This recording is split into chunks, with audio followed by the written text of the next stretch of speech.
Hello my dear student. आज हम शुरू करेंगे एक नया चैप्टर केमिकल बॉन्डिंग। और केमिकल बॉन्डिंग को हम लोग शुरू करेंगे एटॉमिक साइज से। देखिए, ये आपके सामने पूरा नोट्स है। इसको आप कोशिश कीजिएगा कि मैं जैसे जैसे बोलता हूँ या मैं जैसे जैसे समझा रहा हूँ वैसे ही लिखिएगा। ये आप कतई ना कीजिएगा कि स्क्रीनशॉट ले लें और लिखें। इससे क्या होता है कि आपको चीजें बाद में याद नहीं रह सकती। तो चलिए हम लोग शुरू करते हैं एटॉमिक साइज। एटॉमिक साइज को जानने के लिए सबसे पहले हम लोग क्या करते हैं, एक एटम का न्यूक्लियस बनाते हैं। देखिए, मैंने यहाँ पे न्यूक्लियस बनाया हुआ है सेंटर में। ठीक है। और इसके बाहर हम लोग क्लाउड्स बनाते हैं। ये क्लाउड्स वो एरिया होते हैं जहाँ पे इलेक्ट्रॉन रिवॉल्व करते हैं। तो सबसे बाहर का जो एरिया होता है जहाँ इलेक्ट्रॉन रिवॉल्व करता है किसी भी एटम का, उसको वैलेंस सेल या आउटर मोस्ट सेल कहते हैं। और इनके दोनों के बीच की दूरी को, न्यूक्लियस और आउटर मोस्ट सेल के बीच की दूरी को ही हम लोग क्या कहते हैं, एटॉमिक साइज करते हैं। इसको मोस्ट टेक्निकल टर्म में हम लोग एटॉमिक रेडियस कहते हैं। तो इस तरह से इसका डिफिनेशन हो जाएगा, the distance between the nucleus of an atom and valence shell is called atomic size. In technical term it is called atomic radius. देखिए, हम लोग कभी भी ये इलेक्ट्रॉन कहाँ रिवॉल्व कर रहा है ये पता नहीं कर सकते हैं। इलेक्ट्रॉन यहाँ भी रिवॉल्व कर सकता है, यहाँ भी रिवॉल्व कर सकता है, यहाँ भी रिवॉल्व कर सकता है, यहाँ भी रिवॉल्व कर सकता है। तो इस कारण एग्जैक्ट जो साइज होता है एटम का वो हम लोग कभी भी मेजर नहीं कर सकते। क्यों नहीं कर सकते? एक्चुअली हम लोग एटॉमिक साइज या एटॉमिक रेडियस जो निकालते हैं वो कई एटम के एवरेज को ही निकालते हैं। ऐसा इसलिए नहीं हो सकता,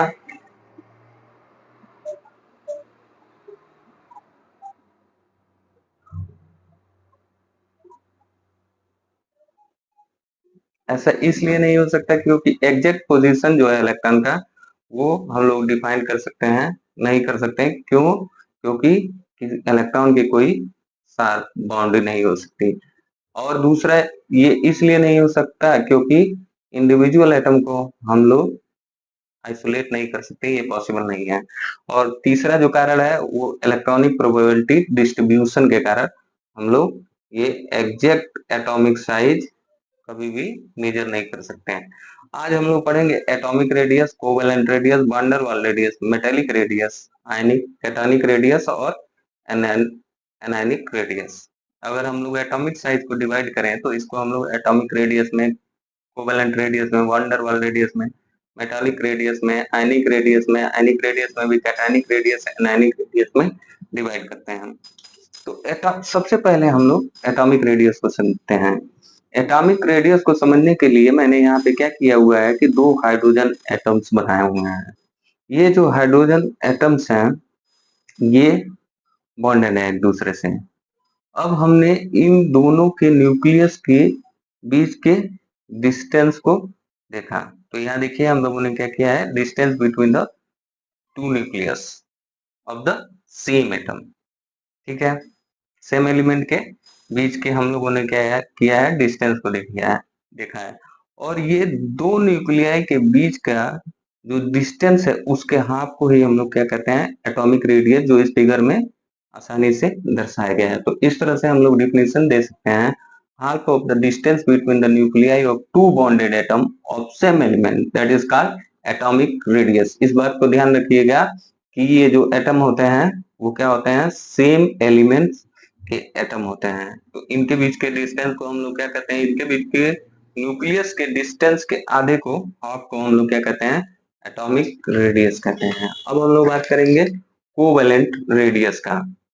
ये देखिए, ये दो एटम्स हैं। ये जो एटम्स हैं, here atoms are covalently bonded, here the atoms are covalently bonded. यहाँ पे एटम जो है वो कोवेलेंटली बॉन्डेड है।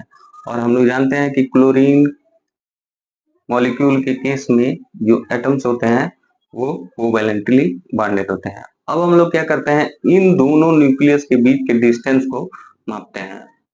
ठीक है। देखिए, ये है दोनों न्यूक्लियस के बीच के डिस्टेंस। बीच का डिस्टेंस। अब हम इस डिस्टेंस को अगर आधा करते हैं तो वही क्या होगा, आपका कोवेलेंट रेडियस होगा। तो कोवेलेंट रेडियस यहाँ पे लिखा हुआ है half the distance between the two nuclei. दो न्यूक्लियाई के बीच के डिस्टेंस के आधे को ही हम लोग क्या कहते हैं, कोवेलेंट रेडियस कहते हैं। और कोवेलेंट रेडियस कब कहते हैं, जब ये दोनों मॉलिक्यूल्स या दोनों एटम जो हैं वो क्या है, कोवेलेंटली बॉन्डेड है। तो इस तरह से हम डेफिनेशन देख सकते हैं, half the distance between the nuclei of two atom of the same element that are covalently bonded together in a molecules. अब हम लोग बात करेंगे अगला हमारा जो है वो वैन डर वाल्स रेडियस का। ये देखिए हम लोगों ने क्या किया हुआ है, दो एटम्स को बनाया हुआ है, ठीक है, दो एटम्स को बनाया हुआ है। ये एटम जो है वो एक दूसरे से बहुत दूर दूर है, ये दूर दूर है।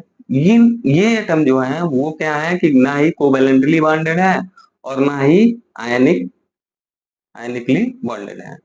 तो इनको होल्ड करने के लिए इनके बीच का जो फोर्स है उसको कहते हैं हम लोग, ये ये जो फोर्स, ये जो दोनों एटम है वो एक फोर्स के द्वारा होल्डेड है, जिसको कहते हैं हम लोग इंटरमॉलिक्यूलर फोर्स। यहाँ पे मैंने लिखा हुआ है इंटरमॉलिक्यूलर फोर्स के द्वारा ये दोनों एटम जुड़े हुए हैं।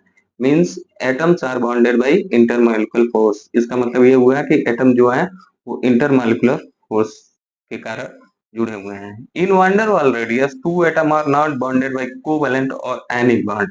वैन डर वाल्स रेडियस में जो एटम्स होते हैं, दो एटम्स, वो कोवेलेंट और आयनिक बॉन्ड से नहीं बॉन्डेड रहते हैं, but they are bonded by intermolecular force. वो क्या होते हैं, इंटरमॉलिक्यूलर फोर्स से बॉन्डेड होते हैं। अब हम लोग इन दोनों के न्यूक्लियस के बीच का डिस्टेंस निकालते हैं और इसके आधे डिस्टेंस को ही हम लोग, इन दोनों न्यूक्लियस के बीच के डिस्टेंस के आधे को ही हम लोग क्या कहते हैं, वैन डर वाल्स रेडियस। तो देखिए यहाँ पे डेफिनेशन लिखिए, half the distance between the nuclei of two non bonded atom of the same element when they are closest to each other. ठीक है, एक बात को और याद रखिएगा आप लोग, When you observe the van der Waals radius, substance must be in solid state। कभी भी आपको van der Waals radius मालूम करना हो तो ये बहुत जरूरी है कि जो सब्सटेंस होगा वो हमेशा किस में होगा, सॉलिड स्टेट में ही होगा। अब हम लोग बात करते हैं मेटेलिक रेडियस के बारे में। ये देखिए, ये मेटल का क्लस्टर है, ठीक है, ये देखिए ये मेटल का क्लस्टर है, ये दो मेटल्स हैं।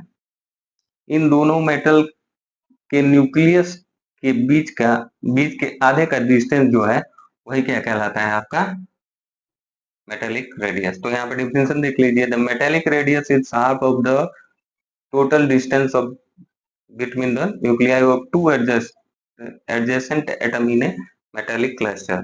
एक बात और, इस ट्रेंड को आप लोग याद रखिएगा, ये अक्सर एग्जाम में पूछा जाता है, इसलिए यहाँ पे मैंने आपको क्या किया हुआ है, इंपॉर्टेंट मार्क किया हुआ है। तो मेटेलिक रेडियस जो होता है वो ग्रेटर होता है एनानिक रेडियस से। एनानिक रेडियस जो होता है वैन डर वाल्स रेडियस से बड़ा होता है। वैन डर वाल्स रेडियस जो होता है कोवेलेंट रेडियस से बड़ा होता है। कोवेलेंट रेडियस जो होता है वो कैटायनिक रेडियस से बड़ा होता है। तो आज के लिए इतना ही, थैंक यू। कल मिलते हैं एक नए लेक्चर के साथ, लेक्चर नंबर 2 के साथ।